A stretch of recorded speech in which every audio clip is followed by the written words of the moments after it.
The American Hunting Podcast is brought to you by the American Hunting Lease Association. Everything you need to enjoy a safe, successful, and affordable hunting lease all in one place. Resources like The Secret to Hunting Private Land, free ebook download, and the Front Porch Kit, both free to download, to time-tested lease agreements, and, of course, the most affordable hunting lease liability insurance policy you will find. Protect your landowner and yourself with AHLA's complete risk management package. The American Hunting Lease Association, your hunting lease resource. The American Hunting Podcast is brought to you by HuntStand.com and the HuntStand app. Build sophisticated and detailed maps of your hunting areas. View and share your maps with their revolutionary online technology. Use advanced tools that let you examine and understand your hunting area like never before. Then take it into the field by printing your high-quality, high-resolution, fully customizable map on paper, vinyl, or their durable, tear-resistant, waterproof canvas. With access to parcel data for 97% of the country, it's never been easier to purchase affordable and highly detailed maps of your hunting properties. So download the HuntStand app, or to print a map, visit HuntStand.com. Start mapping now.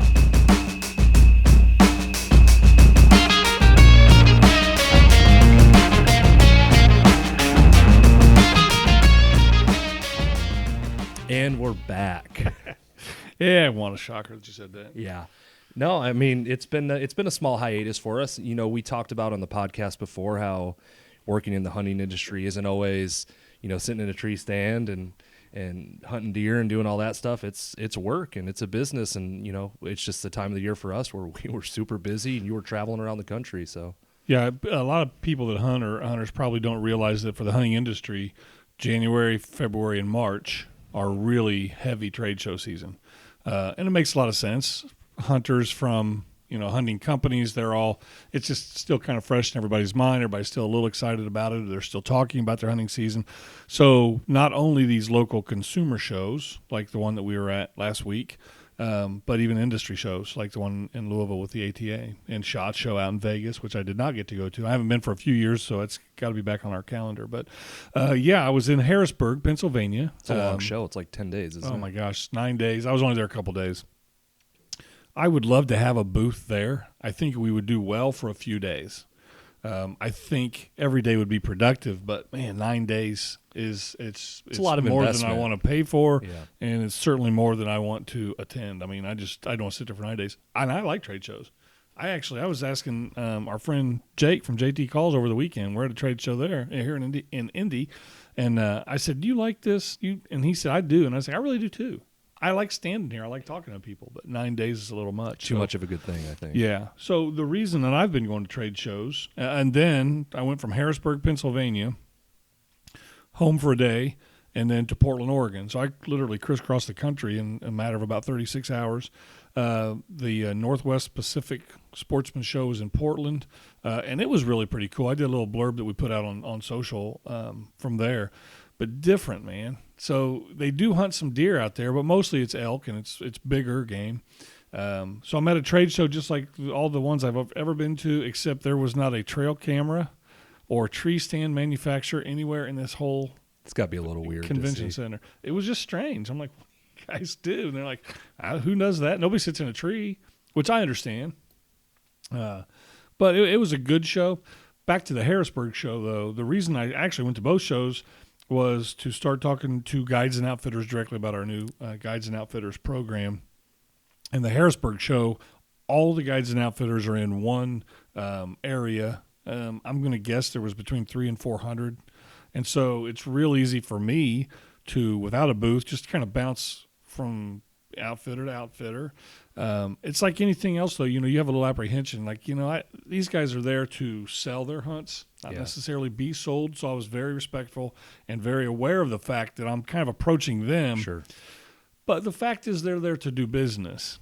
And I was very pleasantly surprised that when I would start talking about, you know, hey, listen, this is what we did for hunting lease insurance, and now this is kind of what we're doing for guides and outfitters. It's the same thing, save you some money. The reception I received was really tremendous. I mean, 201, they were like, oh, really? Well, here, how does this work? What do I do? And of course, you know, we don't have long conversations, but I've emailed them all since we got back, and it's just I was very, very happy. And I know you had kind of expressed internally here in the office you didn't want to feel like a door-to-door salesman at this trade show saying, hey, here's our program, here's what we can do for you, and then moving 5 feet down the line saying, here's our program, here's what we can do for you. But it sounds like the guys were willing to have a conversation, and they were surprised by what we were able to offer them. So it looks like it's all good. Well, as a confirmation of what we talked about, we don't know until we get out, but we had heard and we talked to enough guides and outfitters like, I'm only going to make X amount of dollars this year, and my liability insurance is 20% of that. It's tough. It makes it really difficult. And again, and this is something we're going to talk about here in a little bit, but our mission, our goal is to make hunting more affordable. And if that means helping guides and outfitters keep their operating costs down, thus they can make it cheaper to take people hunting. Not everybody has the time we have to invest in hunting on the fall. Some people have 4 or 5 days. Yep. They want to introduce one of their kids or a friend. Hey, why don't you come along? Well, if it's, $8,000 for a 5 or 6 day hunt because their operating costs are so high, it's not going to work out. So we've done our best, but yeah, I like to have a sincere conversation, and it's very difficult to act, oh, that is so impressive. That's so neat. Really cool. And then I say the exact same thing next door. So yeah, it really went really well though. I was very happy with the way it went. So these shows you've been going to, you've kind of been walking around, you bought your badge, you don't have a booth, walking around, introducing yourself to people. Do you feel like that's for what our program is, to get the word out there and reach as many people? Is that the way to do it, or do you think a booth is a solution? I don't. I think a booth is a solution. Harrisburg's an anomaly. It's different. We're not going to Harrisburg with a booth. We just 9 days is just too much, especially that time of year. We're actually busy here in the office. So we can't do that. But no, what we're going to do going forward is we'll be at more shows with our booth. People can stop in. They can ask us questions. They can purchase whatever it is they need to purchase, or maybe they just need some guidance. And then we'll have 2 people, and one of us will probably make the rounds and introduce ourselves and actually introduce folks to come over to our booth. So why don't you come on over and we can talk when you get a chance on at your convenience. So I think that's probably what we'll do going forward. Cool. And in fact, we ought to just mention we already paid for the booth in Fort Worth, Dallas, the Hunters Extravaganza, the Texas Trophy Hunter Show. Yep. So we will be there. Texas is our number 2 or 3 state in hunting leases, and I think it's our number 1 state in guides and outfitters already. So yeah, it makes sense for us to be there in a booth, and we will be there. And it sounds like me and you. Yeah, August, I think. So do you know how to set all this stuff up? We'll figure it out. We'll have a podcast from there then. Perfect. So, yeah, that'll be cool. Unless, do you guys want to go to Dallas for a weekend? I know Connor's over here like, yeah, let's go.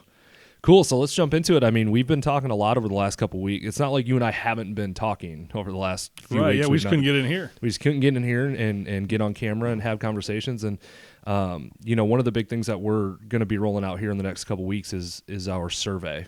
And we're putting a lot of work into that. We're trying to do this thing the right way. But one of the main points that we're trying to get across is we don't think the hunting industry, even though the declining numbers on the Fish and Wildlife Service report shows a decrease, we don't think it's dying necessarily. So This survey is either going to prove us right or prove us wrong. But either way, we'll figure out some answers, I think. What did you say, hunting or leasing? Hunting in general, yeah. But our survey is going to touch on more of the leasing aspect of it. Absolutely. Yeah, we take a drink.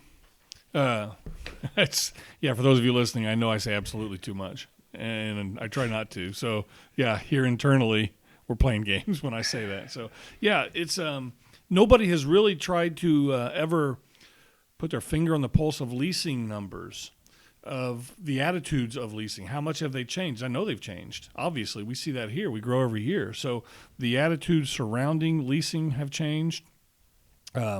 Leasing hunting rights is now not only accepted a way to hunt, but we've proven it to be a way to preserve habitat.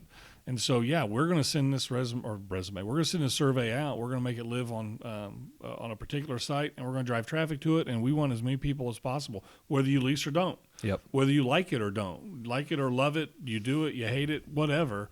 We want your opinion because it's not all leasing, but it's the majority of it is. And then we want to see where we're at. Let's take the temperature. How do we make not just marketing decisions internally, but as a group of businesses and conservationists and sportsmen, how do we make decisions if we don't know how many acres are being leased around the country? How much, on average, will you pay or should you expect to pay? I think an important point was you said it's not just for guys or groups of hunters or whatever who already lease. If you hunt public, if you hunt private for free that you don't pay for, whatever the case is, we want you to fill this out. We just want to hear your feedback. We'll take all the information we get, we'll put it together in a report, and we'll just make it available. We're not going to the whole purpose is this is just a fact-finding mission to try to get a pulse on leasing in America right now. That's the only goal. And we will be as objective as possible. Sure. We're not trying to prove ourselves right or to skew numbers. Yeah. No, we'll get an objective number.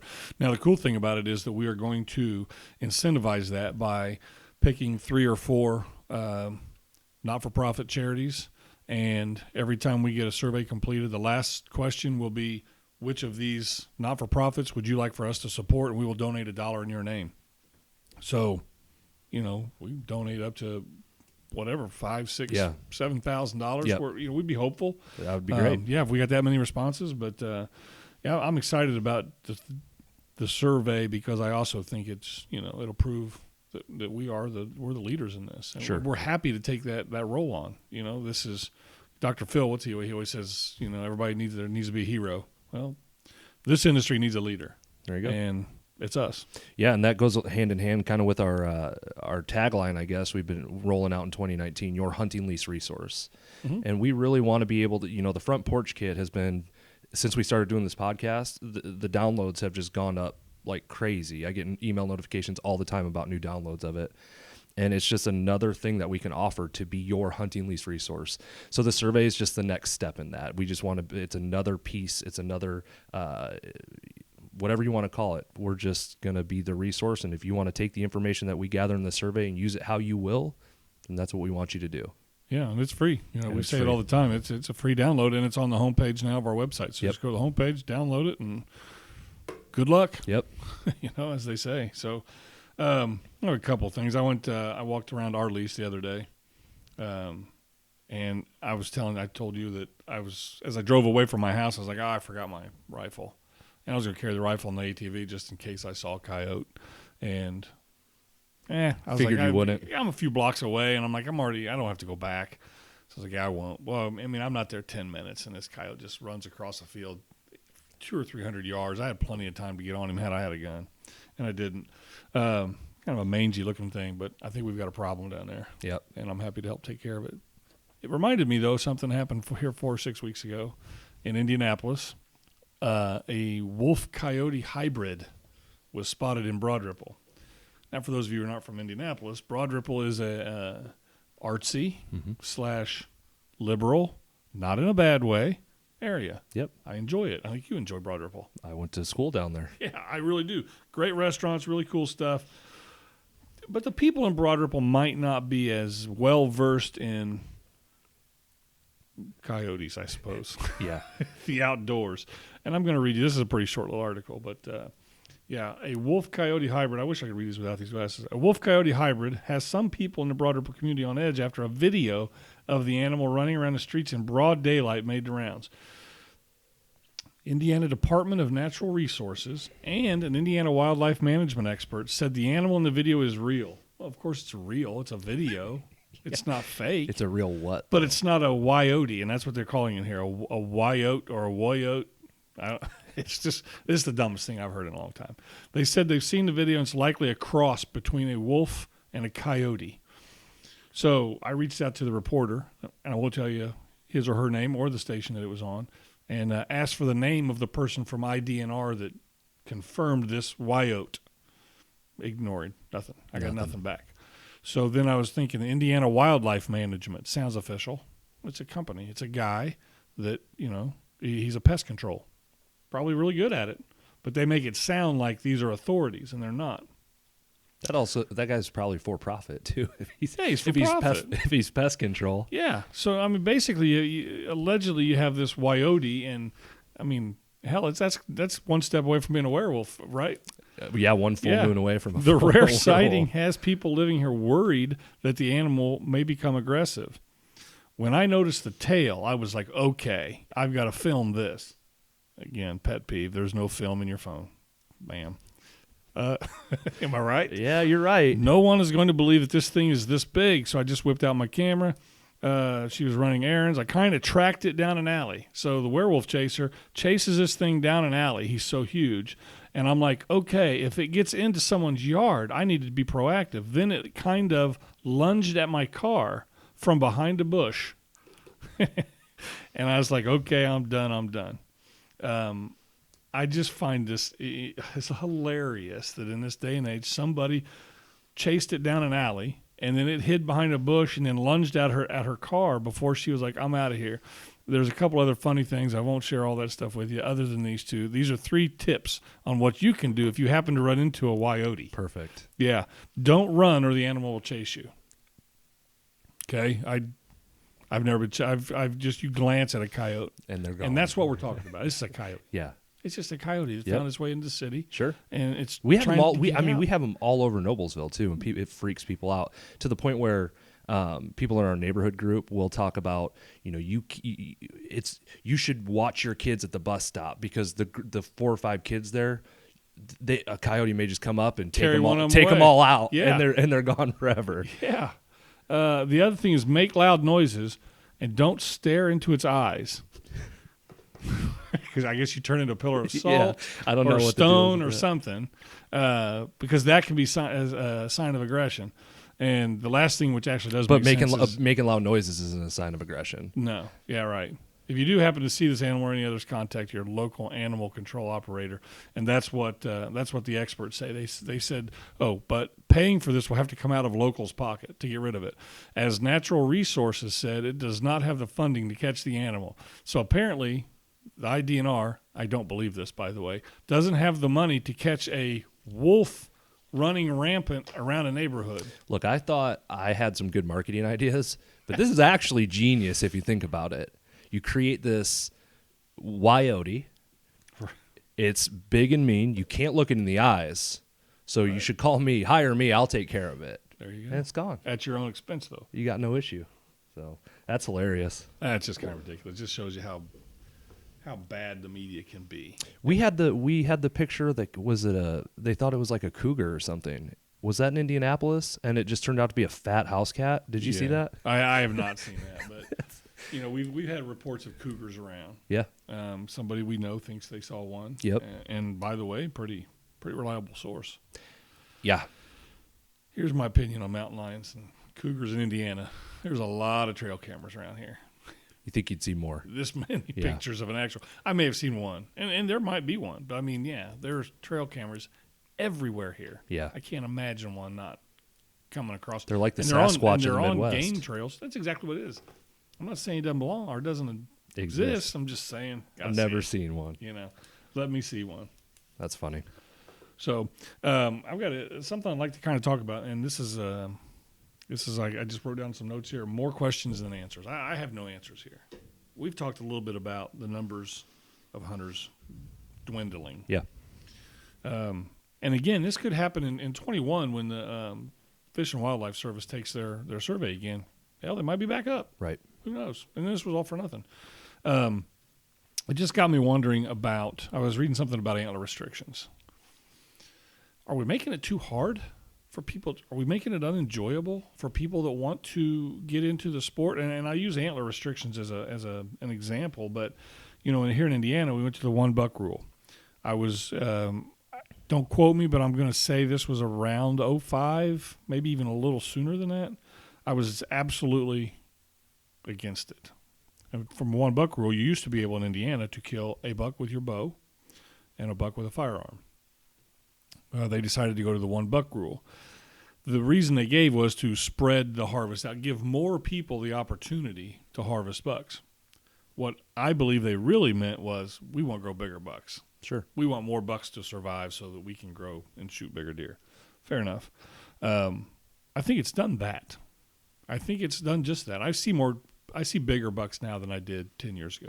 I feel Here like in Indiana. Yeah, I feel like there's a consensus when you talk about states that are hidden gems. Indiana's always in that conversation now. It is, and that has to be a part of it. Well, rightfully so. But you can only kill 1 buck, so it's neither here nor there. The one thing that I will say that really rubbed me wrong then was there's only one type of hunter paying this price, and that's the one that hunts both. Right. If you only hunt archery, you still only kill your $1. If you Right. only hunt guns, you get $1.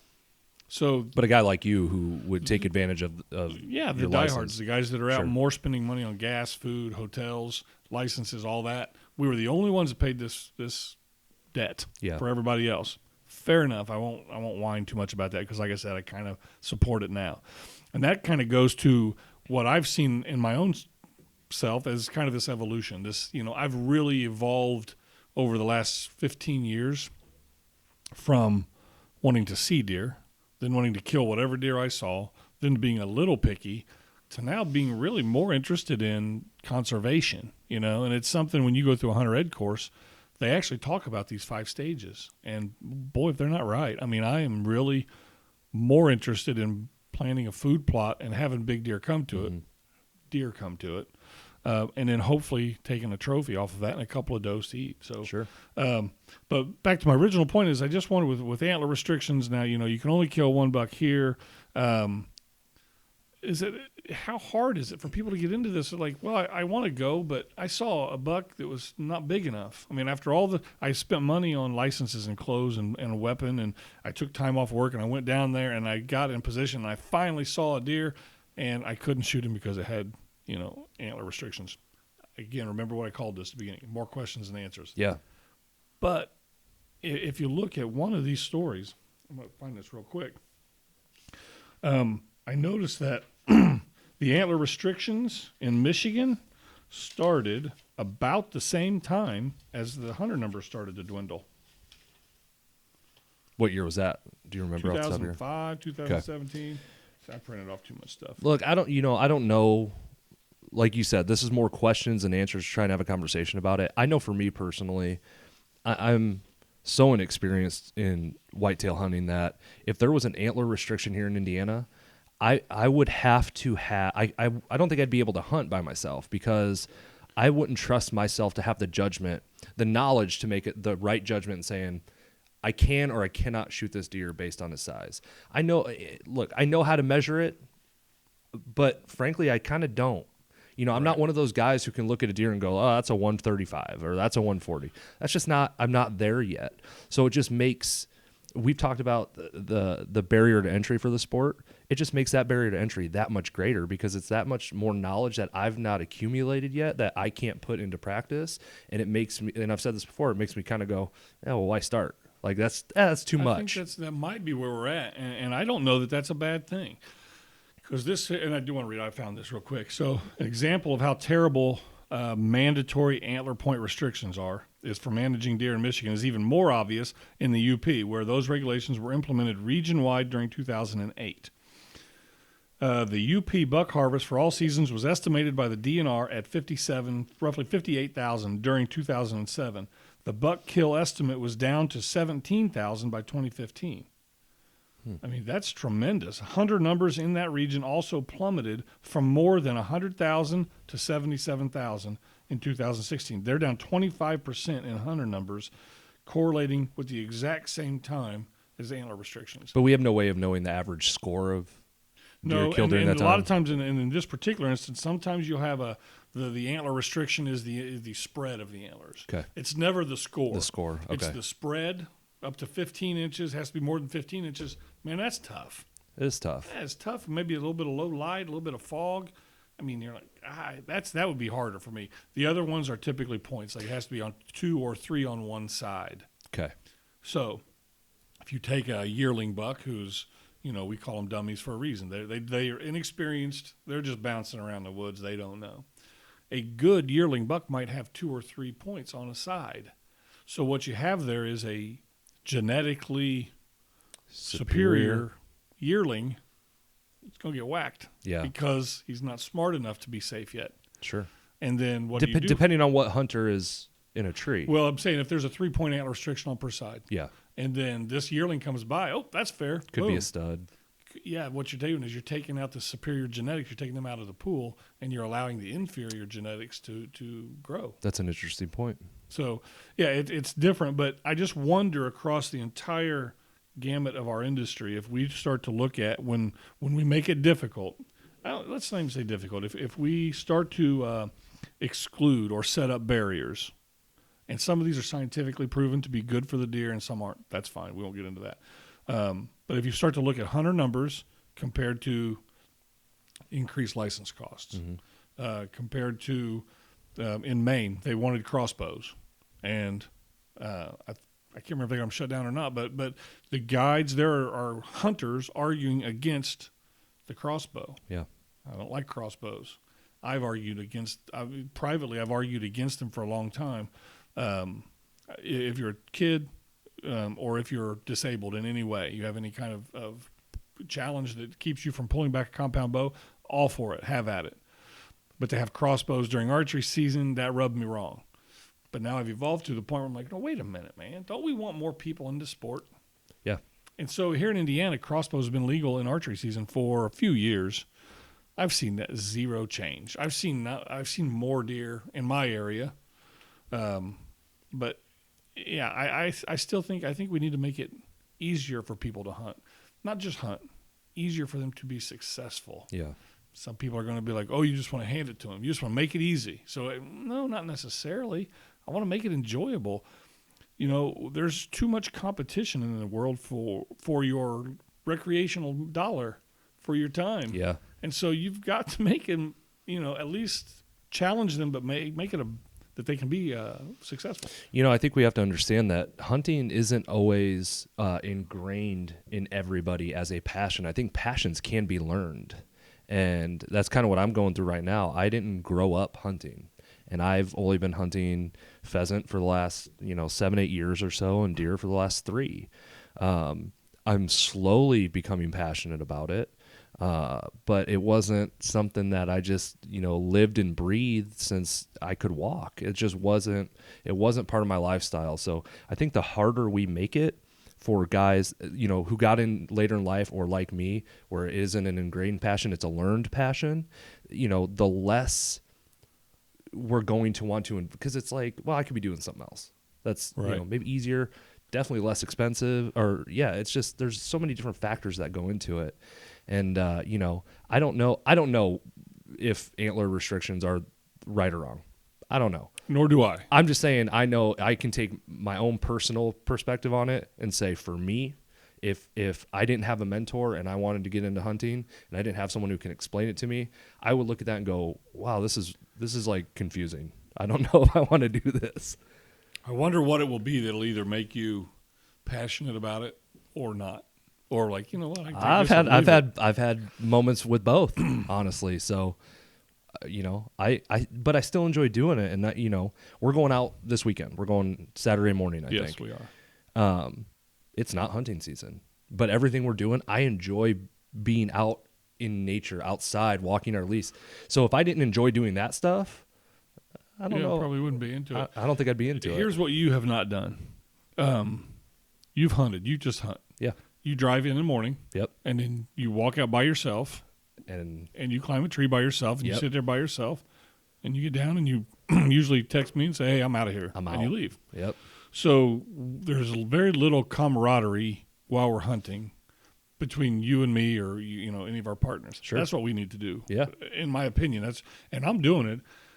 When we take the camper down, we have a little campfire outside and have a beer or two, make some backstrap, fry up some potatoes, and just laugh and tell everybody what you saw and then where you're going to hunt tomorrow. And then you do that 2 or 3 days in a row. That's something I think in July you're like, damn, I want to do that again. I miss the deer camp. That's why we look forward to pheasant camp every year. I mean, honestly, you've done that. I forgot about that. Honestly, the pheasant hunting the last few years is hard. It's hard hunting. It's hot. They're long walks. It's just not something. Great. But it's like, hey, I'm kind of tired at the end of the day. But when you get back and you guys you're cleaning the birds, lighting the fire, getting the beer on ice, that's what makes it. That's what we look forward to. Right. So you're right. We are missing that with our deer hunting, and we have every opportunity to be able to create that sort of environment. We just haven't done it yet, and maybe that might be the switch that does it for me. I don't know. Yeah, maybe it's not. But to be clear, I'm doing it. You're there. You bought the camper for a reason. I have the camper, and I'm sitting out there typically by myself, drinking a beer and having backstraps and watching my iPad. Just don't wrap them in bacon. Just grill them up normal, okay? That's fine. Yeah, I can do that. Cool. So yeah, the last part of this is the hunter ed piece. I want to be fair to hunter education because I kind of thought about, man, even maybe is hunter education a bit of a barrier? Is this something that kids today are like, I don't want to do that. I don't have to mess with that. So I did a little bit more research and looking into it, and I've got a friend at Calcami that provides hunter education online courses for all 50 states, and I've got an acquaintance who was the president of the IHEA, the International Hunter Education Association. A few years ago, I was at their convention and saw some pretty cool stuff, some virtual reality, training and hunter education. So I looked into it, and they have a 100% online course with high def or HD videos and interactive stuff. It's really cool. So to be fair, I thought maybe that was a barrier. It shouldn't be. Yeah. It's a really cool program that they've got, and I think all kids, even if you have something of an interest in hunting, that might be a really good place to start. It's $19, and you take the course online, and there you go. It's that'll give you an idea if you're going to like this or not. At least from 100%. I think there's a parallel we talk about with hunting lease insurance. You want to enjoy hunting. You don't necessarily want to enjoy the purchase process and getting insurance and stuff like that. Hunter education is vital. It has to be done. Right. Have to do it. And if you can make it as enjoyable and, inclusive for everybody, just, like you said, that's a place to start. Not with hunting being the end goal, but you can start there and take this and realize, hey, there's more, this thing is bigger than I thought it was, more exciting than I thought it was. I might be into this. And that's the place to start. You just don't want it to become cumbersome. You don't want it to turn people off from hunting.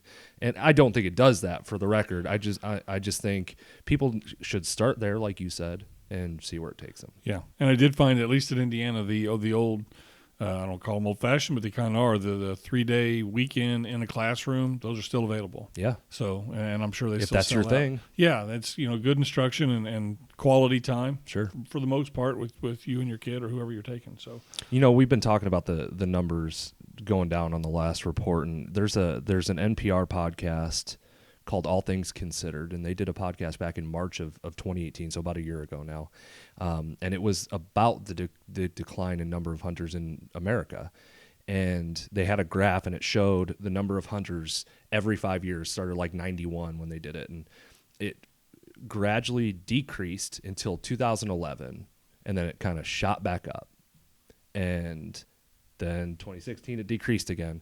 I don't know if anybody out there knows. I don't know if you know, but it was just interesting how it was going down.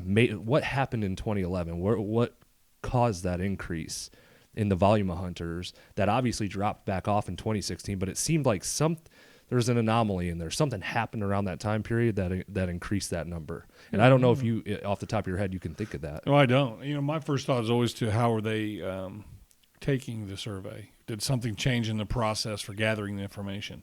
I can't think of a reason why it would spike, and I don't remember how much it spiked. But that's something worth looking into. Here's the other thing, and this goes to just thinking differently. Hey, maybe less numbers are better. Maybe we're all better off with fewer numbers. Yeah. If they're educated and they're responsible to the game, yep, and they're responsible to the landowners, maybe we're better off with slightly fewer hunters. I don't know if that's the answer, but people think, we got to build the hunters. We got to build the hunters. The only reason you'd honestly build more hunters, just without even consideration, we just need more numbers. It's because you want to sell them more stuff. Sure. And so if that's your end game, then I'd question your motives. But if you want a healthy group of engaged people, citizens hunting, maybe fewer is better.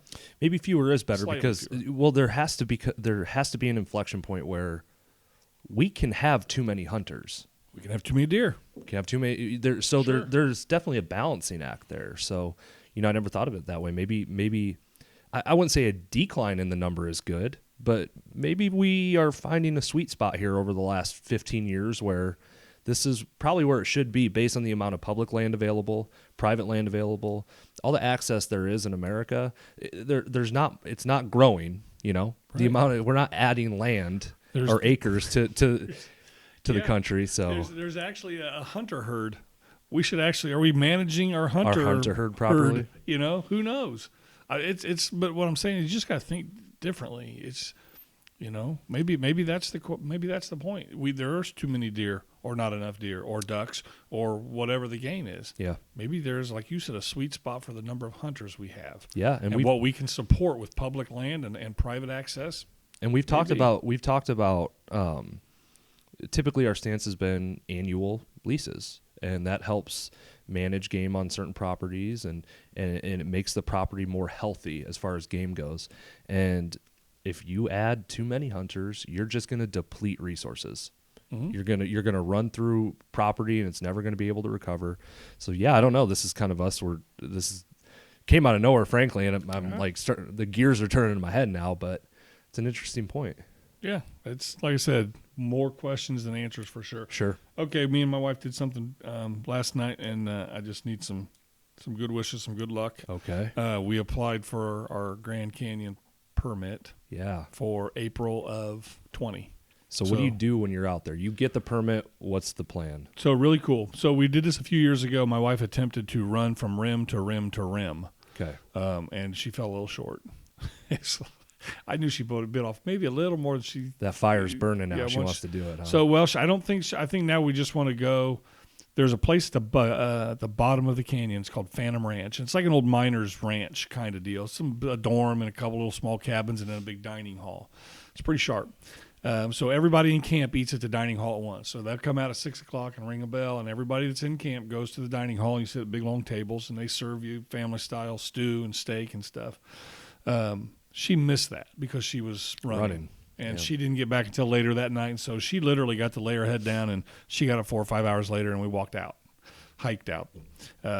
And so she just wants to experience that. So that's what our plan for the Grand Canyon is, to just hike down to Phantom Ranch, drop our stuff, go to a place called Ribbon Falls, which is just a great big waterfall, and then back to Phantom Ranch for the night. The next day, get up and go to the North Rim. We'll go down on the South Rim, go up to the North Rim, and back to Phantom Ranch again for the night, and then hike out the third day or so. And then I think we're going to try and go see Yosemite and Bryce Canyon, Antelope Canyon, and a couple other things, Tahoe maybe. Cool. All in about a 2 weeks stretch. But it all depends on getting that permit, and you have to apply 15 months in advance. Did you run into an issue with that last time? Oh, yeah, we ran into huge issues. Yeah, you have to have she got her permit, her and her friend, to do the run, and then I didn't have a permit to spend the night down there. That's what it was. So I found I can't even remember the name of the trail now, Hermit's Trail. But it's unmanned. It's just a remote trail. But they was like, yeah, there's when you apply, they say, have you done this before? Because this is out there. And like, oh, yeah. For sure. This. Heck yeah. So, I got a permit, and then I was able to actually go down by myself and spend the night in the bottom of the canyon in a tent, just chill, and it was awesome. Nice. Yeah. And then I hiked to Phantom Ranch and met her that night. And then, I got there for dinner, and she didn't. So that's the story of her life. There you go. Yeah. So permits all squared away this time. You did everything we applied on time. We just applied for the lottery. Okay. So yeah. But what's the chance? What are the chances you get in or versus not? Oh, I'd say they're less than 50-50. Oh, really? Yeah. So, but we'll keep trying. But I mean, you really only want to go to the Grand Canyon April or May or September. Right. Other than that, it's an oven down at the bottom. What was that thing out west? You came back from one of the shows. It was like $500 or $600. You go out. It's something about hunting out west For bears? I don't remember. Spot and stalk bears or hiking El Capitan? Yeah, I think it was the bear thing. It's $500-$600. $2,600. No, you know what? We'll post a link because I don't remember the name off the top of my head. That's fine. Yeah, if I can go hunt a bear for $500, I'm in. You're in? Yeah, just find cool. it. Yeah, it's kind of a short one today. I know we kind of came in here and we've been working with a consultant who told us, hey, if we're gonna do this survey, it needs to be coupled with more content. So sure, get your butts back in front of the camera and do another podcast. Yep. Can I talk about emailing search real quick? Go for it. Yeah, we've mentioned that we were going to email certs. Yep. I always say certs, certificates of insurance. When you buy our liability insurance, and I know a lot of our members watch or listen to the podcast, we will now start emailing you your certs the day after you buy. Yep. No more waiting a week to get your certification or your certificate in the mail. We will still mail a copy to your landowner on your behalf, but We will email you your cert the next day, and all of your certificates, your landowner certificates and yours for your hunt club, will be uploaded to your account. So you can always access your account on your phone. You have all of your certs now on your phone, at your fingertips. And that's for all the policy start dates. That's January, that's March, that's August, and that's October. Yes.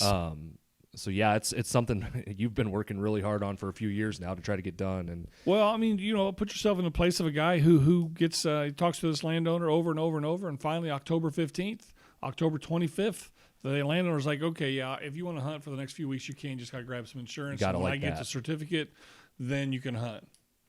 I mean, these other people, these other companies that we see selling, they're 2, 3, 6 weeks. 6 weeks.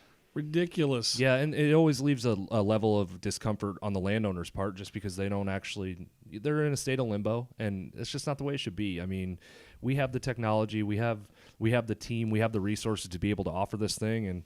And like you said about a lot of the other things we've done in the past, you don't know why everyone else in this industry doesn't offer it. They just choose not to. So we choose to do it. We'll be the ones who do it. Yeah, absolutely. And what I say, start this thing off. This industry needs a leader. Yep. And it's the American Hunting Lease Association. 100%. Anything else? Good, man. We're going to stick to a more consistent see you in a schedule here. Yeah. Hopefully we won't see you in 6 weeks, and it'll be a couple Wednesdays from now. And yeah, that's all I got. Cool. Thanks, guys.